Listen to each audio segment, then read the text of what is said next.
So yun guys, nagbabalik na naman tayo sa panibagong video, panibagong kwento. Yun nga guys, nagbabalik naman tayo. Magandang araw sa inyong lahat. Yan, ngayon na lang ulit tayo pag-vlog kasi nga ito medyo busy. Yan guys, nagpapalagay na nga pala kami ng kwarto. At yan na nga lang pala ang mga gumawa ang ating mga tiyuhin. Yan guys, tiyuhin ng aking asawa. Kaya tiyuhin ko na rin.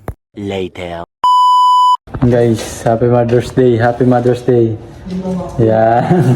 Kauwi lang namin. Kauwi ko lang, galing trabaho.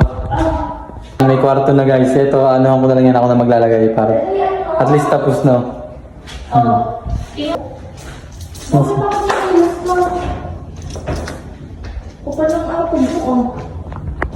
Guys, no. May kwarto na.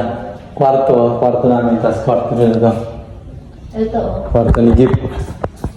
Ito kung magiging kwarto ni Jeep. Guys, iyan nga lang yun. Iyaano ko na lang to kaya ganyan yan guys. ABC panel na lang natin to.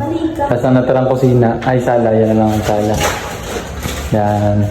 Yun guys, pagbalik namin, ginawa ko na yung taas. Yan. Ako na lang ang tumira. Yan. Napakagaling ko na. Yung kadimonyo ng aking kamay, gumalaw. May talent na talaga ako yan guys. Natapos na namin yung back to back na itong loob. Saka to. Tapos ito wala pa kasi nagkulang na naman yung binili namin black screw kaya sa susunod na balik lang namin. At least ito na lang. Tsaka yung nilalim ng lababo. Ilalagyan natin ng tiles kasi may dalawang tiles ilalagyan natin doon para hindi na siya open. Yun lang guys, sana makakita na tayo ngayong bago magkatapusan ng Mayo. Yun lang. Konti na lang, maghahakot na kami unti-unti.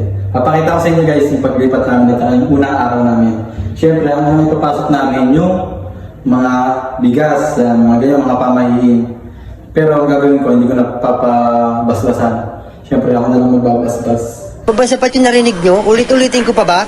Tapos, yun, tsaka insensate kamang yan na lang guys, sabi ng mga matatanda. Para medyo mawala-wala yung laman ng lupa. Pag titira. Kasi laman tao na ang titira. Yun lang guys, bye-bye!